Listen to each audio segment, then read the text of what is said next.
کھاتے جا رہے ہیں سوتے. لوگ جماعت سے نماز نہیں پڑھتے سو جاتے ہیں, جماعت کا ثواب چھوڑ کے سو جائیں گے. بھائی رمضان مبارک میں فاقہ کشی کی ٹریننگ ہوتی ہے, فاقہ کشی کی تربیت لے رمضان میں, روکے اپنے آپ کو, تربیت ہوگی. روزہ ایک پریکٹس ہے, ایک مجاہدہ ہے, ایک جد و جہد ہے.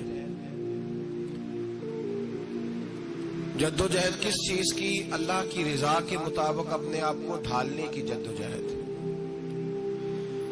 صوم کا لغوی معنی ہوتا ہے رک جانا. حلال رزق سامنے پڑا ہے, حلال مشروب سامنے پڑا ہے,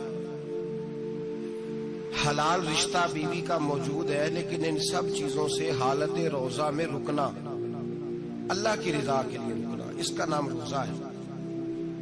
نبی پاک علیہ السلام نے جوانوں کو حکم دیا ہے, یا معاشر الشباب, او جوانوں. یا رسول اللہ کیا حکم ہے؟ فرمایا یا نکاح کر لو اگر طاقت ہے, نہیں طاقت تو روزے رکھو. حضور روزے سے کیا ہوگا؟ فرمایا تمہارا نفس کچلا جائے گا, شیطان وسوسہ اندوزی نہیں کرے گا. حضرت جناب سیدنا جنید بغدادی, بغداد کے پیر سے کسی نے پوچھا تھا آج سے 1100-1200 سال پہلے, وہ تو زمانہ ویسے نیکی اور پرہیزگاری کا تھا, کہا بابا جی مرد اور عورت نیک ہو, بغیر پردے کے, بغیر حجاب کے, بغیر دیوار کے بیٹھ کر ایک دوسرے کو دین سکھا سکتے؟ حضرت صاحب بتائیے, مرد اور عورت نیک ہو تو بغیر پردے اور حجاب کے ایک دوسرے کو دین سکھا سکتے ہیں؟ تو حضرت جنید بغدادی فرمانے لگے سکھانے والا حسن بصری ہو اور سیکھنے والی رابعہ بصری ہو تو پھر بھی بغیر پردے کے بیٹھنے کی اجازت نہیں. تو مفتی صاحب کو اجازت کس نے دی؟ مولانا صاحب کو اجازت کس نے دی؟ بڑا وہ نہیں ہوتا جو ٹی وی پہ زیادہ آتا ہے, بڑا وہ ہوتا ہے جو رسول اللہ کے دین پہ عمل زیادہ کرتا ہے. حضرت عبداللہ ابن مسعود رضی اللہ تعالیٰ عنہ فرماتے زیادہ باتیں کرنے والا عالم نہیں ہوتا. حضور پھر عالم کون ہوتا ہے؟ فرمایا پڑھو قرآن, انما یخشی اللہ من عبادہ العلماء. فرمایا بڑا عالم وہ ہوتا ہے جو اللہ سے زیادہ ڈرتا ہے, اس لیے کہ رب فرماتا ہے میرے بندوں میں سے جو عالم وہ ہیں جو اللہ سے زیادہ ڈرتے ہیں, خوف رکھتے ہیں. تو میرے بھائی رمضان المبارک میں بچنا ہے. روزہ کس پہ فرض ہے؟ امیروں پہ کہ غریبوں پہ؟ جی کہنے نے میں کام ہی, میرا تو کام ہی محنت مزدوری والا, میں کیسے روزہ رکھوں؟ میں تو دیہڑی لگاتا ہوں تو روزہ کیسے رکھوں؟ میں نے نہیں کسی حدیث میں پڑھا کہ روزہ وہ رکھے جو دفتر میں بیٹھتا ہے. صحابہ کے زمانے میں تو دفتر ہوتے ہی نہیں تھے, کسی جگہ نہیں لکھا ہوا روزہ وہ رکھے گا جو اے سی میں بیٹھتا ہے, تب تو اے سی تھے ہی نہیں. حضرت ابو بکر صدیق رضی اللہ تعالیٰ عنہ سے لے کر جناب بلال تک سارے اپنے ہاتھ سے کام کرتے, سارے اپنے ہاتھ سے کام کرتے, سارے. حضرت عمر فاروق رضی اللہ تعالیٰ عنہ خلیفہ وقت ہونے کے باوجود مال غنیمت کے اونٹ چرنے جاتے تھے تو چراگاہ میں چھوڑنے میں جاتے تھے, لینے بھی آتے تھے واپس. سارے لوگ اپنے ہاتھوں سے مشقت والے کام کرتے. حضرت بلال مزدوری کرتے, سلمان فارسی مزدوری کرتے, مقداد مزدوری کرتے, صحابہ مزدوریاں کرتے, روزے رکھتے. اور رمضان کے جانے کا وقت ہوتا تو در رسول پہ کھڑے ہو کے عرض کرتے محبوبہ دل نہیں بھرا, دل کرتا ہے کبھی رب سارا سال ہی روزے عطا کرے, سارا سال رمضان دے تو ہم سارا سال روزے رکھنے کو تیار ہیں. جذبہ تھا, طاقت تھی, ہمت تھی. میرے نبی پاک نے فرمایا لکل شیء زکات و زکات الجسد الصوم. فرمایا ہر شے کی زکات ہوتی ہے, وجود کی زکات روزہ ہے. روزے رکھو جسم کی زکات نکل جائے گی. فاقہ کرنا بھی میرے نبی پاک کی سنت ہے, مسواک کرنا بھی سنت ہے, اور فاقہ کرنا بھی. مسواک والی سنت زیادہ اپناتے ہیں لوگ, فاقہ کرنا بھی نبی پاک کی سنت ہے. ایک صاحب مجھے کہنے لگے جناب بیٹھ کے کھانا حضور کی سنت ہے. میں نے کہا کبھی کبھی نہ کھانا بھی نبی پاک کی سنت ہے, نہ کھانا بھی حضور کی سنت ہے. اور ہمارے فقہاء نے لکھا ہے جو روٹی زیادہ کھاتا ہے اس میں دو باتیں پیدا ہو جاتی ہیں. کیا کیا؟ ایک بولتا زیادہ ہے, دوسرا سوتا زیادہ ہے, غافل ہو جاتا ہے. فقہ اور حکیم اطباء ڈاکٹر کہتے ہیں کہ پیٹ خالی رہے نا جس آدمی کا, اس کا حافظہ مضبوط ہوتا ہے, اس کے ذہن کی گرہ کھلتی ہے. زیادہ کھانے سے تو خماری چڑھتی ہے. رمضان المبارک وہ عزت اور عظمت والا مہینہ ہے جس کا تعارف کسی عام آدمی نے نہیں. رب کریم کے قرآن نے بیان فرمایا ہے اور میرے مصطفیٰ کریم کی زبان اطہر نے بیان فرمایا ہے. کہ نہ آنے سے پہلے بخاری مسلم میں حدیث ہے، حضرت سلمان فارسی رضی اللہ تعالیٰ عنہ کہتے ہیں رمضان شروع ہونے سے پہلے نبی پاک نے ہمیں مسجد میں بلایا اور خطبہ ارشاد فرمایا باقاعدہ، اور ارشاد فرمایا لوگوں تم پر ایک مہینہ آنے والا ہے جس میں اللہ اپنے بندوں پر خاص قسم کی رحمتوں کا نزول فرماتا ہے۔ خود رسول پاک نے ہمیں کس قدر زیادہ اس مہینے کا اکرام کرنا ہے اور کس قدر زیادہ اس کو اہمیت دینی ہے اور کس قدر زیادہ ہمارے لیے وہ باعث عظمت ہے کہ جس مہینے کے فضائل خود رسول پاک علیہ السلام نے بیان فرمائے، اور نبی پاک صلی اللہ علیہ وسلم نے فرمایا کہ اس مہینے میں تم نفل پڑھو گے تو اللہ فرض کے برابر ثواب عطا فرمائے گا، اور فرض کا ثواب اللہ 70 گنا عطا فرمائے گا۔ کتنا بولیے؟ تو صحابہ کا مزاج یہ تھا کہ جہاں انہیں پتہ چلتا تھا نا اس نیکی کا ثواب زیادہ ہے تو وہ بھاگ کر اس نیکی کی طرف توجہ کرتے تھے۔ آپ صحابہ کی سیرت کی کتابیں دیکھیے، حضرت انس بن مالک رضی اللہ تعالیٰ عنہ فرماتے ہیں جب نبی پاک علیہ السلام نے رمضان کی شان بیان کی تو صحابہ کا یہ مزاج بن گیا کہ وہ اپنے سارے کام رمضان سے پہلے سمیٹ لیتے تھے، رمضان شریف سے پہلے سارے کام سمیٹ لیتے، لینے دینے کے معاملات صاف کر لیتے، خریداری ہو جاتی، گھر کے اندر کوئی کام کرانا ہوتا تو وہ رمضان سے قبل کرا لیتے، یکم رمضان کو وہ مسجدوں میں ڈیرے لگا لیا کرتے، وہ کہتے تھے نیکیاں جمع کرنے کے ایام ہیں، نیکیاں۔ دیکھیں نا سب سے مصروف ترین زندگی ہمارے نبی پاک صلی اللہ علیہ وسلم کی زندگی ہے۔ 23 سالوں میں نبی پاک علیہ السلام نے 2300 سالوں سے بھی زیادہ کام کیا، بڑا مصروف وقت تھا حضور کا، تین زندگی نبی پاک کی۔ اس کے باوجود اللہ کے رسول ہر سال 10 دن کا اعتکاف کرتے تھے، ہر سال۔ ایک سال جہاد پہ گئے تھے، اعتکاف نہیں ہو سکا، اگلے سال میرے نبی پاک نے 20 دنوں کا اعتکاف فرمایا۔ میرے نبی پاک صلی اللہ علیہ وسلم نے فرمایا 11 مہینے جنت سجائی جاتی ہے اور پھر رمضان میں اللہ اپنے بندوں کے لیے جنت کے دروازے کھول دیتا ہے۔ 1 گھنٹہ پہلے صفائی کرتے ہیں مہمان نے آنا ہو تو 1 گھنٹہ، ورنہ بچے دوبارہ سے پھر چیزیں بکھیر دیں گے۔ 1 گھنٹہ پہلے صفائی ہوتی ہے، لمبی نہیں، لیکن میرے نبی پاک نے فرمایا رمضان کے لیے رب کریم 11 مہینے جنت کو سجاتا ہے۔ چھوٹی بات ہے، روزے آ گئے، معمولی حیثیت ہے۔ ہم لوگ انہی معاملات میں، میں منع کرتا ہوں، ہمیشہ منع کرتا ہوں، آپ کو ہر سال منع کرتا ہوں، میں پابندی سے 1-2 اخبار ڈیلی دیکھتا ہوں، میرا ناشتہ نہیں ہوتا جب تک اخبار نہ ہو، چونکہ بزرگوں کا فتویٰ ہے جمعے کا خطبہ وہ دے جو عالمی حالات سے باخبر ہو۔ ہم کوئی رسمی تقریر نہیں کرتے کہ لوگوں کو کہیں کہ روزے آ گئے تو کون سا مہینہ چل رہا ہے تو مہینے کے حساب سے خطاب ہو۔ رسول اللہ صلی اللہ تعالی علیہ وسلم کی امت کے جو ذمہ دار اور پہرے دار ہوتے ہیں انہیں امت کی پہرے داری کرنی ہوتی ہے، اس لیے وہ یہ نہیں دیکھیں گے کہ کون سا موضوع چل رہا ہے اس پر میں نے 1 گھنٹہ گزارنا ہے، ترجیحات پر بات ہوگی۔ بات یہ عرض کر رہا تھا کہ میں رمضان شریف میں اخبار نہیں دیکھتا، میری اپیل ہے آپ سے کہ آپ رمضان شریف میں نہ رمضان ٹرانسمیشن بھی نہ دیکھیں، ٹی وی پہ خبریں بھی نہ سنیں، سارا سال سنیے خبریں، ہماری خبریں سننے سے ملک میں کیا انقلاب آ گیا ہے، یا وہ جو ہم نے چوک میں کھڑے ہو کے تجزیہ کیا تھا اس سے کتنے لوگ سنور گئے۔ چھوڑے، جتنا وقت ملے وہ آ کے مسجد میں بیٹھے، اللہ کے گھر میں وقت گزاریں، ٹائم دیں، عبادت آپ کو زندہ کرے گی، روحانیت پیدا کرے گی، توانائی آئے گی، خوبصورتی آئے گی آپ کے اندر، آپ زندہ رہیں گے۔ دنیا داری دلوں کو مردہ کرتی ہے، قرآن کی تلاوت، اللہ کا ذکر، مسجد کی حاضری روح اور دل کو زندہ کر دیا کرتا ہے۔ مسجد میں بیٹھے، حضرت عائشہ صدیقہ رضی اللہ تعالیٰ عنہ فرماتی ہیں، تفسیر روح البیان میں موجود ہے، کہتی ہے ایک دن حضور اچانک میرے ساتھ آرام فرماتے بستر سے اٹھے نکل گئے۔ ہمیشہ نبی پاک علیہ السلام کا طریقہ مبارکہ تھا جب رات کو تہجد کے لیے اٹھتے تو کہتے ابو بکر کی بیٹی حق تیرا ہے، وقت تیرا ہے، پر اگر تو اجازت دے تو میں اپنے اللہ کو راضی کر لوں۔ آج حضور نے پوچھا ہی نہیں، بستر سے اٹھے چلے گئے۔ کہتی میں اٹھی، میں نے دائیں بائیں دیکھا، محبوب نظر نہ آئے، حضور کی تامت استعمال شدہ پڑی تھی، وہ تامت میں نے اٹھا کے اوڑھ لی اور میں نکل گئی حضور کو تلاش کرنے۔ کہتی ہیں جب میں باہر گئی مسجد نبی شریف کے ساتھ جنت البقیع کی جانب، نبی پاک سجدے میں تھے، کہتی ہے میں گئی، تھوڑی دیر کھڑی ہوئی، حضور نے آہٹ سنی تو پوچھا تو کون ہے؟ میں نے کہا میں عائشہ ہوں۔ تو محبوب نے فرمایا یہ عائشہ کون ہے؟ میں نے کہا یا رسول اللہ میں آپ کی زوجہ. فرمایا زوجہ کیا ہوتی ہے؟ یا رسول اللہ میں ابو بکر کی بیٹی. تو نبی پاک نے فرمایا یہ ابو بکر کون ہے؟ حضرت عائشہ کہتی ہے میرا کلیجہ پھٹنے کو آیا. میں وہاں سے پریشان حال واپس آئی.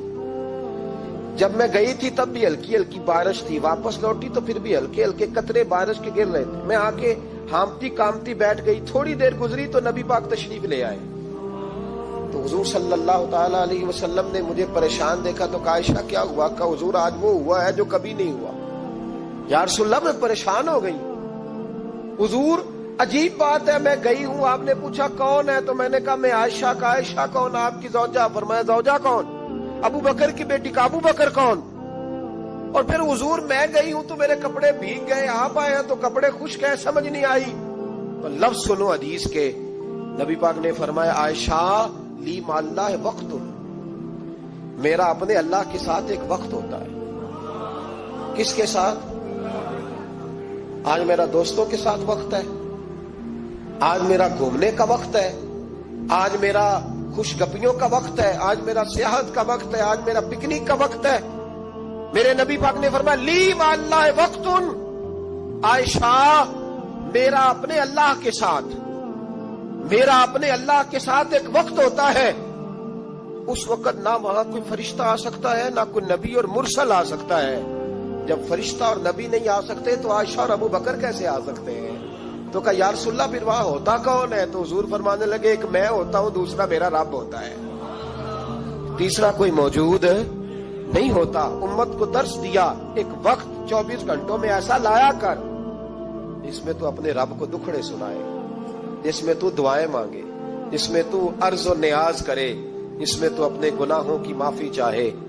اعلیٰ حضرت کے والد گرامی سے کسی نے پوچھا, مولانا نقی علی خان صاحب سے, کہ حضرت جی فرعون 500 سال ہی حکومت کر گیا, 500 سال ہی حکومت کر گیا, اللہ کا مقابلہ کرنے والا پکا کافر بے ایمان. تو آپ فرمانے لگے ملا رومی کی وہ کتاب پڑھو مثنوی, جس میں انہوں نے لکھا ہے کہ جب ساری دنیا سو جاتی تھی تو فرعون اٹھ کے مصلے پہ بیٹھتا تھا, کہتا تھا یا اللہ معاف کر دے, رب تو ہی ہے, گناہگار بڑا ہوں پر مہربانی کر. روز معافیاں مانگتا تھا تو رب کریم کی قدرت نے مہلت دی کہ روز توبہ کرتا ہے, چلو ایک دن سچی بھی کاری جائے تو اچھا ہے. اللہ نے مہلت دی. اور میرے بھائی اگر تو روز رات مصلے پہ بیٹھے تو تجھے مہلت ملے, عذاب نہ آئے. اگر تو اپنے رب کے ساتھ تنہائی کرے تو اللہ تجھے مہلت دے, سزا نہ دے.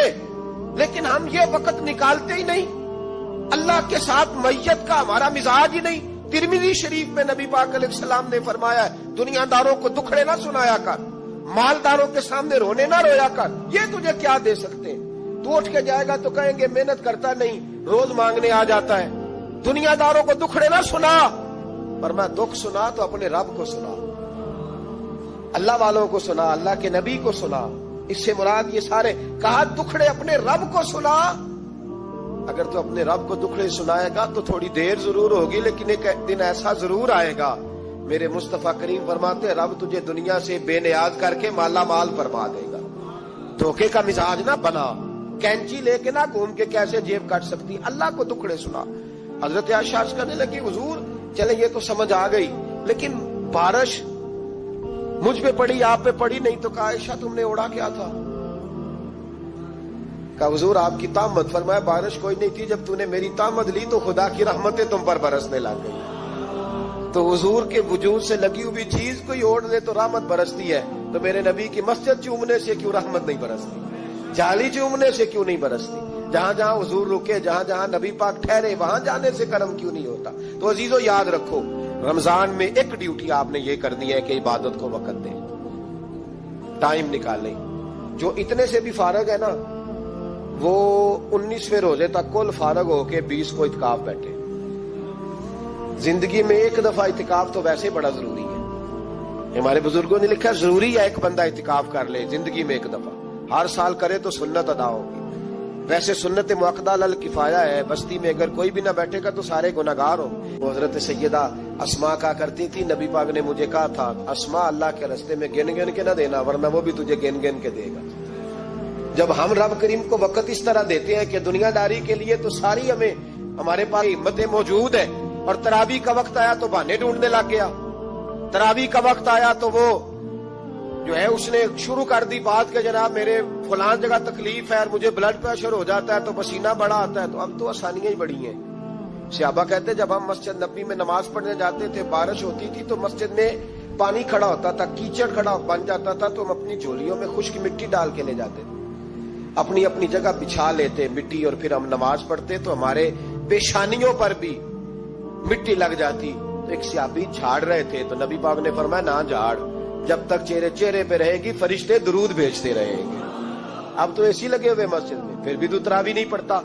تو ایک تو عبادت کو ٹائم دیں، دوسرا قرآن مجید زیادہ سے زیادہ پڑھیں، رمضان میں زیادہ سے زیادہ پڑھیں، مسجدوں میں ٹائم دیں۔ ایک بات اور، یہ حضرت علی کا قول ہے، اس کو دل کی تختی پہ لکھ لینا، دل کی تختی پہ شیر خدا کی شیروں جیسی باتیں۔ حضرت مولا علی شیر خدا فرمایا کرتے تھے، وہ نیکی کرنے والا اچھا نہیں جو نیکی کر کے اکڑ جاتا ہے اور دوسروں کو گناہگار سمجھتا ہے، وہ نیکوکار اچھا نہیں۔ فرمایا کرتے تھے اس سے وہ گناہگار اچھا ہے جو گناہ کر کے کم از کم شرمندہ تو ہوتا ہے نا۔ فرماتے ہیں جو گناہ کر کے شرمندہ ہو وہ زیادہ اچھا ہے اس سے جو نیکی کر کے اکڑ جائے۔ تو تھوڑی سی نیکی کر کے پرہیزگاری کر کے ساری دنیا کو گناہگار سمجھنے لگ جانا، یہ تو بت پیدا کر لیا ہے تو نے اپنے اندر، اس بت کو توڑ دے، پتہ نہیں کون کب آئے اور اللہ کا ولی بن جائے۔ حضرت انس بن مالک رضی اللہ تعالیٰ عنہ فرماتے ہیں جس طرح تیز آندھی چلتی ہے، ذرا مثال دیکھیں صحابی کی کتنی خوبصورت، فرماتے ہیں جس طرح تیز آندھی چلتی ہے نا، اس طرح رمضان میں میرے نبی کی سخاوت چلا کرتی ہے۔ نبی پاک ہر سائل کو دیتے، جو قیدی بند ہوتے نا، قیدی جنگ کے قیدی کفار، حضور انہیں بھی آزاد کر دیتے رمضان، فرماتے جاؤ تمہیں آزاد کیا، سخاوت کریں۔ اور میرا مشورہ ہے اس دفعہ غریبوں سے غریب سخاوت کریں، نسخہ دے رہا ہوں امیر ہونے کا، تو سخی ہو جا، رب کریم تجھے امیر کر دے گا، سخی بن جا۔ مالا والے سخی نہیں ہوندے تے سخیاں کول مال نہیں ہوندا، ایتھے اوتھے دوواں جہان نہیں، سخی کنگال نہیں ہوندا، سخی بن جاؤ۔ میرے نبی پاک علیہ السلام نے فرمایا بندہ کبھی بھی جیب کا سخی نہیں ہوتا، سخی وہی ہوتا ہے جو دل کا ہوتا ہے۔ غریبوں کو میرا مشورہ ہے کہ 10 روپے دو، لیکن رمضان میں روز دینا، ہر شام دینا، غریبوں کو ساتھ بٹھاؤ، روٹیاں کھلاؤ، افطاریاں کراؤ، غریبوں کے گھروں کے اندر سوٹ پہنچاؤ، مدارس کے طالب علموں کو کپڑے خرید کے دو، جو کچھ نہیں دے سکتا وہ ایک مسواک لا کے دے، ڈیوٹی کرو، اپنے دائیں بائیں غریبوں کا خیال رکھو۔ جن گھروں میں اکثر دیکھتے ہو کہ دال کا شاپر جاتا ہے، وہاں رمضان شریف میں صبح گوشت پہنچاؤ، مہربانی کرو، غریب۔ حضرت عبداللہ ابن عمر رضی اللہ تعالیٰ عنہ ہر روز مدینے کے مسکینوں کو ڈھونڈ کے لاتے تھے، فرماتے تھے کہ ان کو ایک تھیلا دینا میں عزت نہیں سمجھتا، ڈھونڈ کے لاتے غریبوں کو اور اپنے سامنے دسترخوان بچھاتے رمضان میں، اور پھر ان پہ کھانے چنتے اور فرماتے غریب کھائیں گے تو میرا اللہ راضی ہوگا، ساتھ بٹھا کے کھلاتے۔ ایک بڑی عجیب بات ہو گئی، گھروں میں ہو جاتی ہے، جن گھروں میں زیادہ مہمان آتے ہیں وہاں یہ مسئلے بن جاتے ہیں۔ ایک دن زوجہ کہنے لگی کھانا آپ کا یہ آج مہمان کو نہ لائیے گا، کہہ دیتی ہیں نا بیویاں کبھی کبھی، یہ نافرمانی نہیں، اگر آپ کو کھڑا کیا جائے نا رمضان میں روزہ رکھ کے باورچی خانے تو لگ پتا جائے، اس کو نافرمانی نہ سمجھے، بیوی نے پکا کے نہیں دیا جی۔ تو حضرت عبداللہ ابن عمر کی زوجہ کہنے لگی آپ کا کھانا ہے، مہمانوں کا کوئی نہیں۔ تو حضرت عبداللہ ابن عمر کہنے لگے اللہ تجھے جزا دے، تو روز پکا کے دیتی ہے، چل اس طرح کر، مجھے سرکہ اور کھجور دے دے، روٹی میرے مہمان کو دے دے۔ تو آپ کی زوجہ رو پڑی، کہنے لگی اگر آپ افطاری والوں کا اتنا خیال کرتے ہیں تو میں نہ کروں، مجھے 10-20 منٹ کا ٹائم دے، میں اپنے اوپر وزن بوجھ ڈالوں گی، میں تھوڑی مشقت میں پڑوں گی، لیکن مہمانوں کے لیے افطاری کا ضرور بندوبست کروں گا۔ جب نعرہ لگاتے نا تو کیسر کس طرح کانپتے۔ سفیر آتے روم کے ملنے کے لیے تو کہتے جاؤ عمر نفل پڑھ رہے ہیں، ٹائم کوئی نہیں۔ ایک دن اندر میٹنگ ہو رہی تھی، حضرت عمر میٹنگ میں بیٹھے تھے، آپ کے بیٹے ملنے آئے عبداللہ ابن عمر، ابا جی اندر آ جاؤ، فرمایا دروازے پہ کھڑا ہو، میں ضروری بات کر رہا ہوں، اندر نہ آنا۔ جناب عبداللہ ابن عمر کہتے ہیں میں دروازے پہ کھڑا ہو گیا، تھوڑی دیر گزری تو امام حسین بھی آ گئے، ایک حدیث میں ایک روایت میں امام حسن کا لفظ بھی ہے، امام حسین آئے، آ کے عبداللہ ابن عمر سے کہنے لگے عمر فاروق اندر ہیں؟ تو کہا وہ اندر تو ہے، تو کہا آپ کیوں دروازے پہ کھڑے ہیں؟ کہنے لگے ابا جی نے کہا ہے یہاں انتظار کرو، میں کوئی ضروری بات کر رہا ہوں، لیکن شہزادے میرے لیے کہا ہے، میرے لیے آپ جانا چاہیں تو چلے جائیں. امام حسین کہنے لگے امیر المومنین کوئی بات کر رہے ہوں گے, میں ظہر کے وقت مسجد میں مل لوں گا, ظہر کا ٹائم آئے گا نا تو میں مسجد میں مل لوں گا. یہ کہہ کے چلے گئے. حضرت عمر باہر آئے تو حضرت عبداللہ ابن عمر سے کہا کہ کوئی آیا تو نہیں؟ عرض کی حضور حسین ابن علی آئے. حسین ابن علی. تو کہا اندر کیوں نہیں بھیجا؟ کہا میں نے کہا تھا بے شک چلے جائیں, لیکن وہ کہہ رہے تھے کہ میں ظہر کے وقت مسجد میں مل لوں گا. تو سیدنا عمر فاروق فرمانے لگے عبداللہ تجھے تیری ماں روئے, حسین کو کیوں واپس بھیجا؟ پھر عمر دنیا داروں کے سامنے ڈٹنا, کھڑا ہونا عمر پہ ختم ہے, لیکن جو اندر کی بات ہے نا, روح کی, جو عقیدت کی بات ہے, جو وفا کا رشتہ ہے, اس کو کون سمجھے؟ یہ جو روح کی مجبوریاں ہیں, یہ جو وفا کی مجبوریاں ہیں, اسے لوگ کیا سمجھیں؟ انہیں کیا پتا کہ مرشد کے بیٹے کے پیر چومنے میں حسن کیا ہوتا ہے. انہیں کیا پتا کہ جب استاد کا بیٹا گھر میں آتا ہے تو دل کرتا ہے مکان بیچ کے اسے دے دیں, اس کے باپ کی نیکیاں بڑی ہیں. جناب عمر فاروق دوڑے گئے, امام حسین کے دروازے پہ دستک دی. امام حسین باہر رکھا, شہزادے یار ملنے آئے تھے, بغیر ملے کیوں آ گئے؟ عرض کی کہ آپ مصروف تھے, آپ کے اپنے بیٹے بھی دروازے پہ کھڑے تھے, تو میں واپس آ گیا. امام حسین کہتے عمر جذبات میں آ گئے, سر سے پگڑی گر گئی, کہنے لگے حسین میرے بیٹے کا اور حسین کا کیا مقابلہ؟ کیا اس کی ماں کا نام فاطمہ الزہرا ہے؟ کیا اس کی نانی کا نام خدیجہ الکبریٰ ہے؟ کیا اس کے نانے کا نام محمد مصطفیٰ ہے؟ اور پھر سر سے پگڑی اتری تھی, اپنے بال زور سے پکڑ لیے, کہنے لگے حسین میں نا مکے میں اونٹ چرایا کرتا تھا اور ڈنڈوں سے مار کھاتا تھا اپنے باپ سے. یہ جو آج ساری دنیا میں عمر کے نعرے لگتے ہیں, یہ تیرے نانے کا صدقہ ہے. شہزادے میری وفا اور میری وفا میں جب تیرا دل کرے نا توڑ کے آ جایا کر. عمر تو لوگ, ایک دن امام حسین نے آ کے نا جناب فاروق اعظم سے کہا, خطبہ دے رہے تھے بچوں کی تبھی شروع میں, پتہ نہیں کیا بات آئی امام حسین کے دل میں, کہنے لگے عمر نیچے اترو, یہ میرے نانا کا ممبر ہے. تو حضرت سیدنا عمر, سنو کبھی میرا بھی بچہ آ جائے تو میں کہتا ہوں اس کو پکڑو یار, بچوں کو تو نہیں نا جمعوں میں مطلب ذکر کیا جاتا, اترنا میرے نانے کا ممبر ہے. جناب عمر اتر کے نیچے کھڑے ہو گئے, تو کہا جا کے اپنے نانے کے ممبر پہ بیٹھ. تو حضرت عمر رو پڑے, کہنے لگے شہزادے میرے نانے کا ممبر ہی کوئی نہیں ہے ہی نہیں, یہ ممبر یہ مصلی یہ تیرے نانے کی شان ہے, میرے نانے کا کوئی ممبر نہیں, تیرے ہی نانے کا ممبر ہے. تھوڑی دیر کھڑے رہے تو امام حسین کہنے لگے اچھا کوئی نہیں آپ کے نانے کا ممبر کا نہیں, کہا چلو پھر میرے نانے کے ممبر پہ بیٹھ جاؤ, چلو خیر ہے, کوئی نہیں آپ کے نانے کا, کہا نہیں, تو کہا کوئی نہیں پھر میرے نانے کے. جب حضرت عمر بیٹھے تو بڑا شاندار جملہ کہا, فرمانے لگے میں ممبر پر مرضی سے نہیں بیٹھا تھا, مجھے ابو بکر نے بٹھایا تھا, اور پھر حسین کے کہنے پہ میں اترا ہوں, اب مجھے حسین نے بٹھایا ہے, اب کسی کی جرت ہے تو عمر کو اتار کے دکھائے, اب میں حسین کا تیری نسل پاک میں. یار کتنی بے شرمی کی بات ہے, لوگ امام حسین کو باغی کہے. حضور کا وصال ہوا نا تو امام حسن اور امام حسین کی عمریں ابھی 7-8 سال 9 سال کے بیچ تھیں.